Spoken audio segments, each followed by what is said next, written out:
Mike, the only 10 I see is the amount of views we get on these videos. But today, team recap, Tennessee Titans. How you doing, Mike? I'm doing pretty good. I mean, I think we kind of got an interesting team on our hands. We got an interesting team on our hands. They came out of nowhere. Maybe Mike Up's going to come out of nowhere. But we'll cross the road when we get there. So let's get right into the draft class. Mike, what were kind of your general thoughts on the Titans draft? Yeah, day one, underwhelming. I think they stretched pretty hard for a need. Obviously, Jack Conklin going over to the Browns. I think they felt like they had to replace him. That was their strength last year. The offensive line, the running game, Derrick Henry. So they kind of felt like they had to replace it. And I just feel like there was better places to do it than Isaiah Wilson and with that pick. But they make up for it in day two. Christian Fulton, you get that quality of a corner. And obviously, like most rookie corners, it's going to be a development, but solid pick there. He has the length. He has the speed. It's just going to probably take him a little bit. And so when you really look at this draft class, as we like to say, swap them. If you would have put Christian Fulton in that first pick and then Isaiah Wilson in the second pick, I'd say they nailed it out of the park. So it's, I guess, just the way it looks. But I don't think they did bad. I think they did a good job. Obviously, they were a playoff team, AFC championship.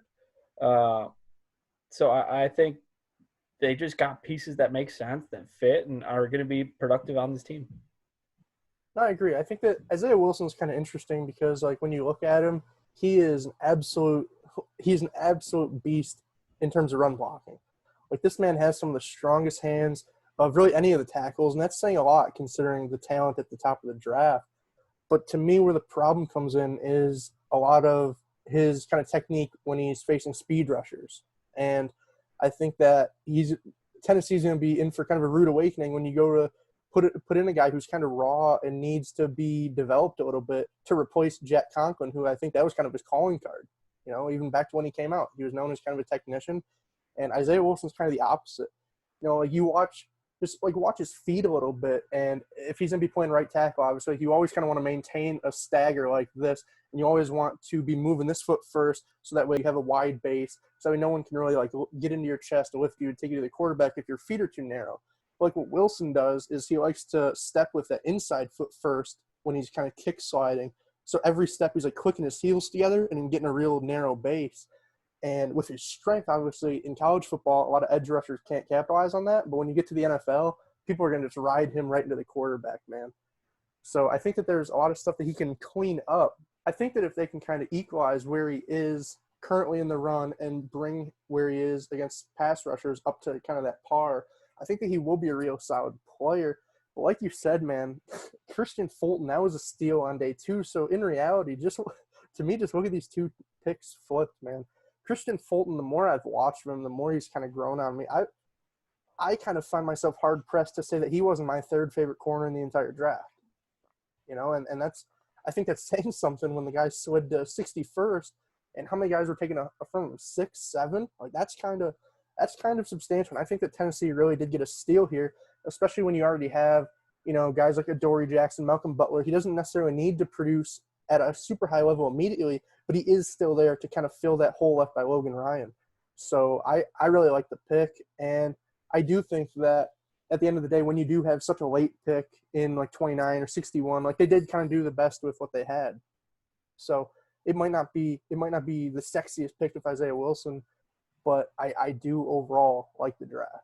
Yeah, I think the only thing I'd add that with that round 3 pick, I would have liked to see another well, they got an offensive weapon, but a wide receiver. I think maybe adding a 4th or 5th option because they barely – obviously A.J. Brown probably overperformed what we're going to see from him this year in his actual talent. But I think that could have been something that they could have addressed there, and I wish I would have seen like a weapon that they can maybe just has this speed that they can kind of morph into a more complete wide receiver, or opposite, maybe a more complete wide receiver that just didn't have the athletic ability. I would have liked them to see them kind of take a kind of a flyer on maybe one of those two kind of wide receivers with that round 3 pick.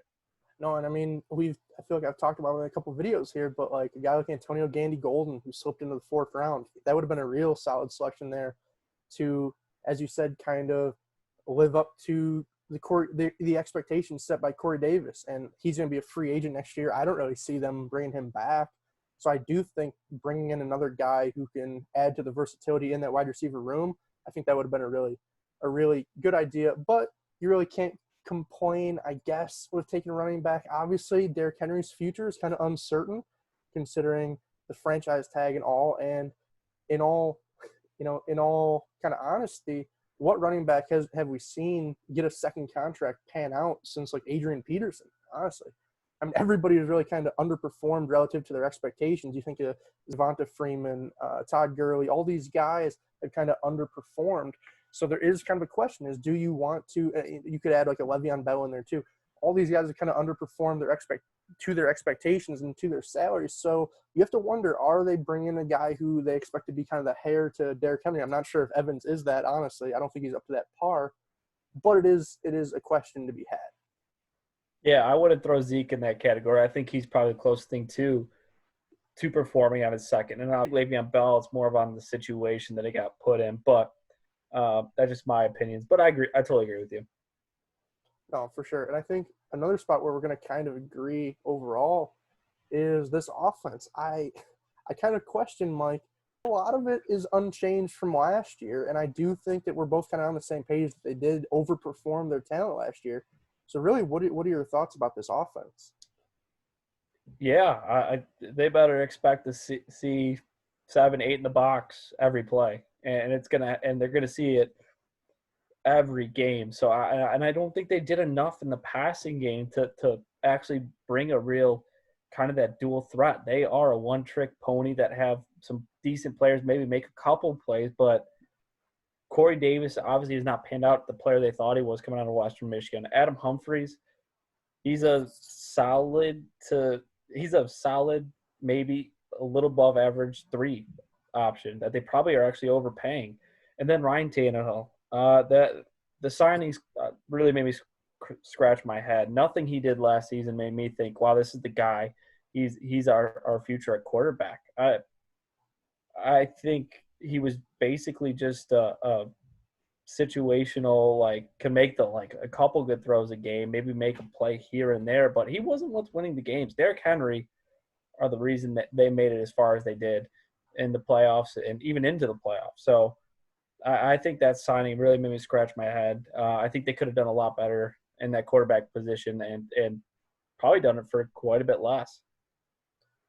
Yeah, I mean, you look at 4 years and $118 million, Mike. That is, 29.5 per year.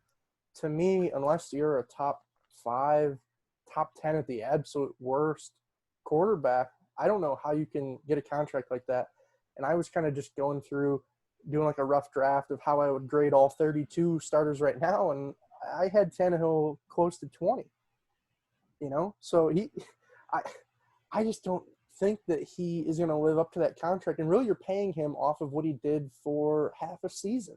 If you're going to do that, why not go out and maybe pay a guy like Teddy Bridgewater? I think he was 3 years, $63 million, I believe. And that's a stark difference for maybe not that different of a ceiling. Honestly, I mean, Tannehill's kind of calling card last year was that he was a game. I don't want to say a game manager, but really he was. He 70% completions. He wasn't lighting opposing defenses on fire. It was mostly, at least for that playoff run and late in the season, it was mostly just hand the ball off to Derrick and don't make mistakes to where the other team can capitalize. So I kind of wonder if we've talked about it in the Vikings video, the Chiefs video. Now that you pay that quarterback, you're going to start to lose weapons from the rest of that team. And I think that we've seen it in. You're losing you lost Jack Conklin. You didn't bring him back. You lost Delanie Walker. Obviously, I think they're kind of choosing to let him go. But then some guys on the defensive side, obviously Logan Ryan, Wesley Woodyard, Jarrell Casey. You can't pay these guys when you're paying a quarterback near $30 million. And the problem is, I don't think Ryan Tannehill's worth that.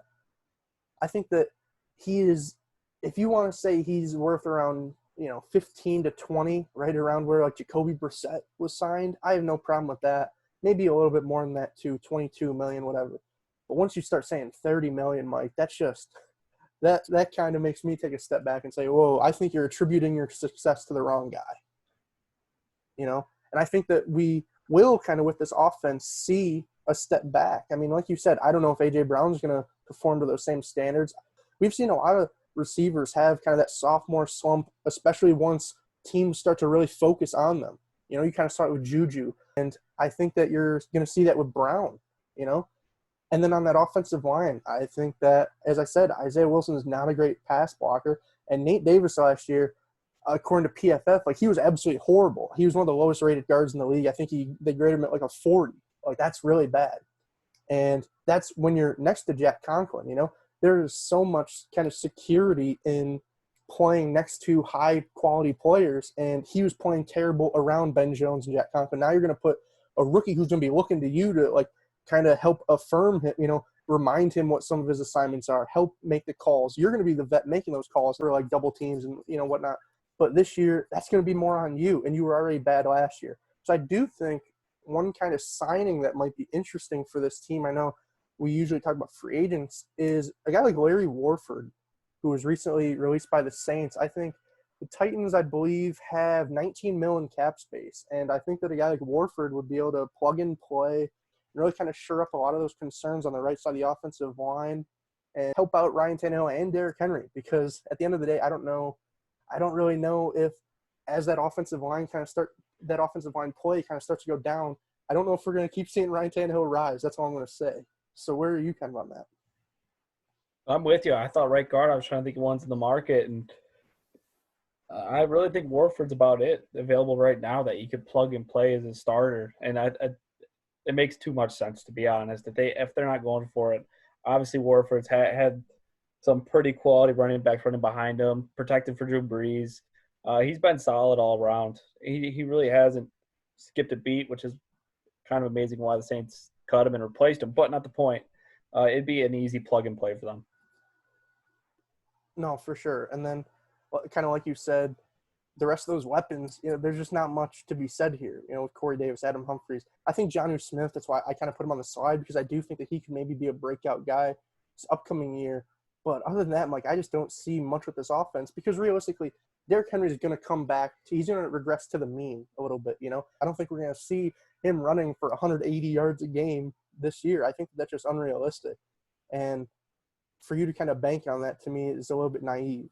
So I just don't know with this team. I think that where I do have some of my concerns levied, though, are on this defense, because what I think we see on this defense, Mike, and I'm going to pass this to you, is a lot of maybe solid players, maybe not A guys, but a lot of B to B plus guys. So, who are some of the guys on this defense that you think could maybe not even break out, but just have really solid years here in 2020? Yeah, I think the obvious one is, it kind of just sticks out, is Jeffrey Simmons taking Jarrell Casey's role. He went later in the draft, not because of play, because of off-field issues. I think he's gonna let it up. It would have been nice to see him with Jarrell Casey, see that duo that kind of rushing up the middle. But all in all, he's going to be able to plug and play. And I think we're going to see a lot from him early on. I think we're going to see a lot of pressure up the middle, which teams are dying to find at this point. So from there, also another breakout player. I loved him in the draft, and I'm excited to see him this year, as he kind of is that go-to pass rusher, is Harold Landry. Athlete, can bend the edge. Maybe not strong, maybe not the bull rush maybe isn't his move, but where he lacks in that, he makes up in technique, and I'm excited to see him in that role. I think he can step in, and I think we could see a double-digit sack season from him, to be honest. And I know you probably don't feel the same way on that end, but I'm excited to see Harold Landry. I actually do agree with you. I do think that you could see a double-digit sack season from Landry, not even necessarily because of his skill set on its own, but just kind of the situation. Who else is going to get these sacks? I think that the volume between kind of him and Vic Beasley and Kwame Correa, I think that those are going to be the main guys. And I wouldn't be shocked if each one of them's around somewhere between like 7 and maybe 11 sacks, just because they are all really good athletes, and you're not going to be able to kind of cover all of them up. I think that Vic and Harold are, I don't want to say super similar, but they are kind of in that same vein of pass rushers, So I think that if you're bringing both of those guys hot off the edges, I think that's going to be really tough for offenses to stop. So, no, I wouldn't be shocked at all if – I'll just say one of those two are double-digit sack guys for sure. I mean, we saw it with Vic a couple of years ago, and he kind of fell off a little bit in Atlanta. But, I mean, last year he had, 8 or 9 sacks, I believe, kind of a resurgence. And obviously you paid him like you're expecting him to build upon that here. So I wouldn't be shocked at all if either of those guys, or maybe both of them, had double-digit sack years. I think that one really kind of interesting point, though, about guys that you lost, obviously you mentioned Jarrell Casey, and I kind of touched on Logan Ryan earlier, is I didn't realize how effective Logan Ryan was for this team last year, Mike. This was the first time when I was looking at his stats that I've seen a cornerback lead a team in tackles. He led the entire team in tackles. I think that's kind of scary a little bit when you think about it. He was fourth on the team in sacks last year, Mike, with 4.5. Oh, wow. Second on the team with 4 interceptions, and first on the team with 4 forced fumbles. Like, my man's kind of doing it all, Mike. And just to me, I don't know who's filling those shoes. Obviously, I think a guy like Rashaan Evans will take some steps up. I think, like as you said, Landry, Jeffrey Simmons for sure. But that is a lot of production and a lot of turnovers that you're going to have to kind of replicate. And I don't know where you're doing it. Obviously, Kevin Byard has kind of developed into a all-pro, Pro Bowl level guy in where he's getting 4 to 5 interceptions annually. He's kind of a great ball hawk safety. But other than that, I don't really know if there's the guy who is going to be like that type of Swiss Army knife that Logan Ryan was last year. Yeah, I think that's an interesting fact. I didn't know anything about any of that about Logan Ryan. I didn't realize he was that productive. And that's crazy to see from a corner. You see that usually that kind of like different production from like an off-ball linebacker. They're the kind of that like Swiss Army knife, and you got it from a corner, which is actually kind of interesting.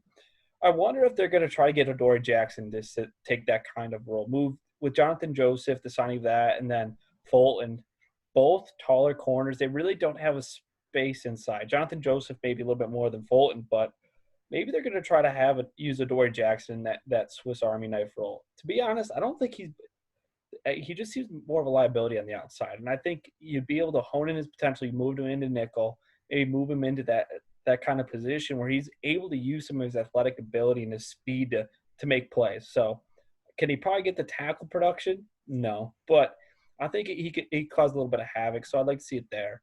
But yeah, I think we've talked a lot about this of teams having young talent but no one to teach them. I think this is kind of a different scenario. They don't maybe have a lot of the veteran talent still on the team, but Jeffrey Simmons sat behind Jarrell Casey for a year. Rashad Evans was working with Wesley Woodyard, probably a little bit underrated inside linebacker. You had obviously Adoree working behind Logan Ryan, and now with Malcolm Butler and Jonathan Joseph. And then the safety duo is just a vet duo. It's probably one of the better ones in the league. So I think where I have a lot of concerns with other teams maybe just being raw talent, I think they have a lot of raw talent that probably is ready to take that next step. No, I completely agree. And another name that you forgot there that they aren't bringing back is Cam Wake.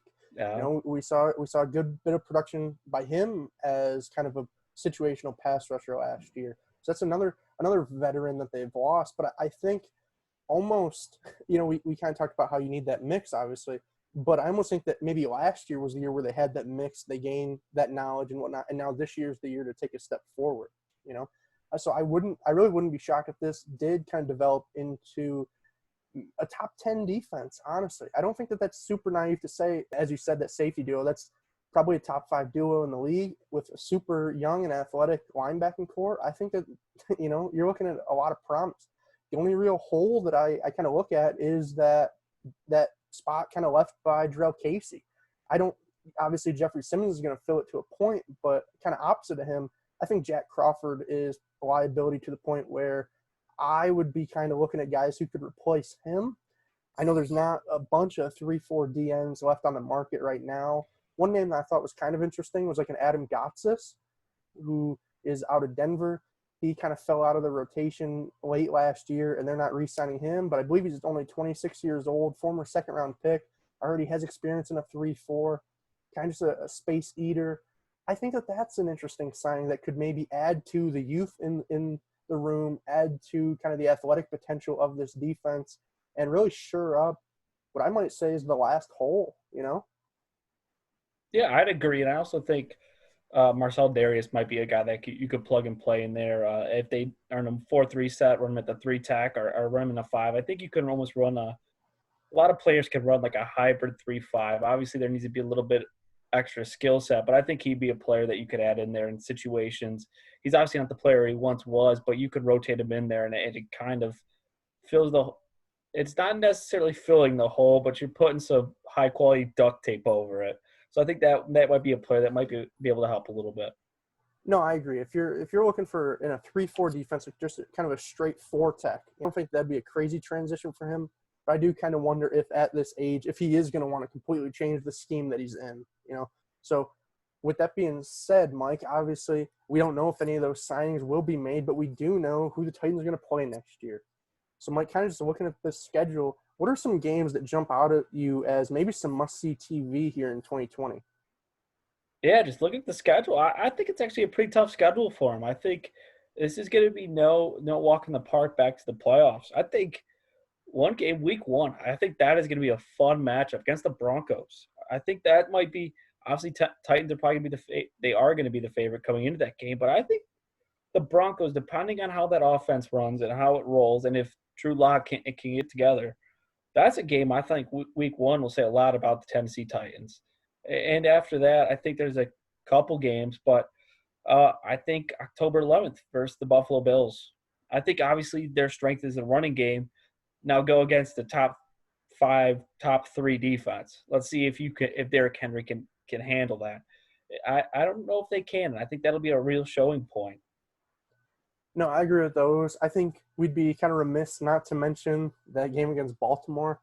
Obviously, I mean, we saw in the playoffs that the Titans obviously upset the Ravens, but they kind of did so playing the Ravens style of football, you know?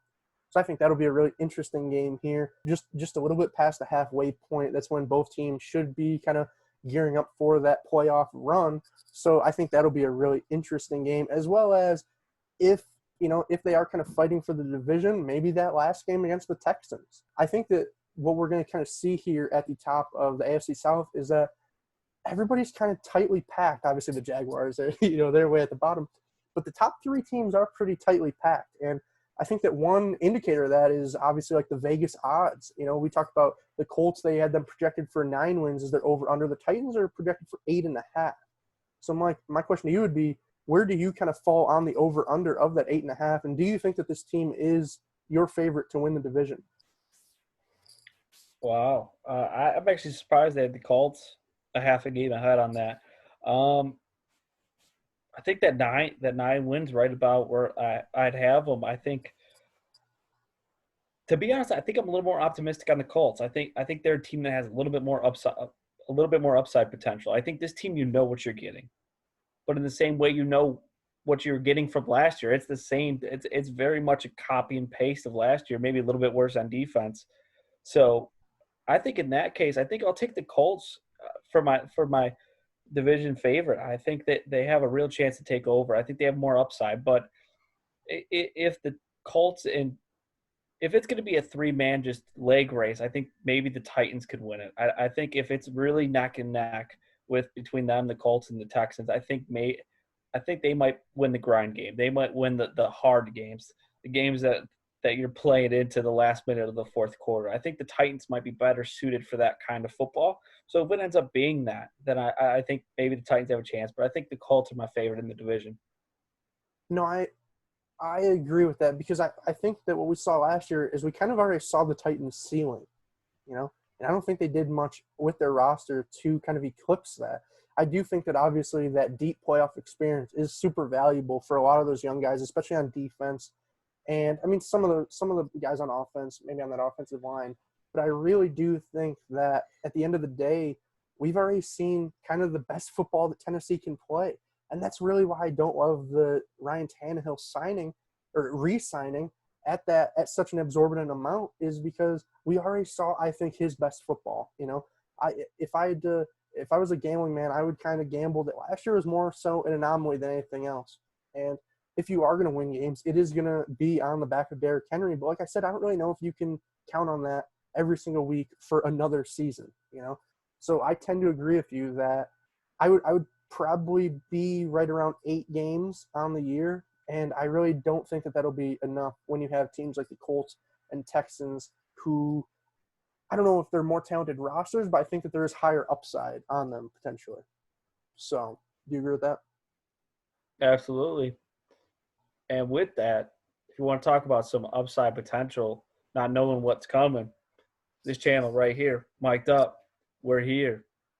Hopefully you guys like the videos. We're going to keep doing it, even if you guys aren't watching. But if you are watching, like, subscribe, comment, say something. I don't care what you say. Tell us you hate this video. Tell us Derrick Henry is literally going to be the next Jim Brown. He's going to be an all-timer. Tell us that.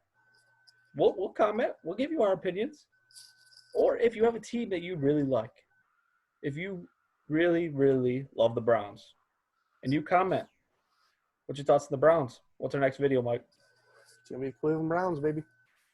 Exactly. Let's turn that 10 I see or 10 I saw into, you know, a 30 I saw, a 50 I saw, a 100 I saw. Keep it going, guys. Absolutely. No, I mean, at this point, obviously, we're not getting a ton of views, but I like the way you put that. I'm like high upside potential. So I mean, even if you guys are watching this, maybe you're not watching this right now in the middle of May when we're recording it, but if you're watching this like close to the season in August, still toss a comment, man. Just toss a comment. Tell us that Derrick Henry is the best running back that you've ever seen, and there's no way that he is going to regress. Just tell us that. There's nothing that we love more than a little bit of healthy conversation. So with that being said, Mike, I think we mic'd up, and now we're micing out. Doses. peace, guys.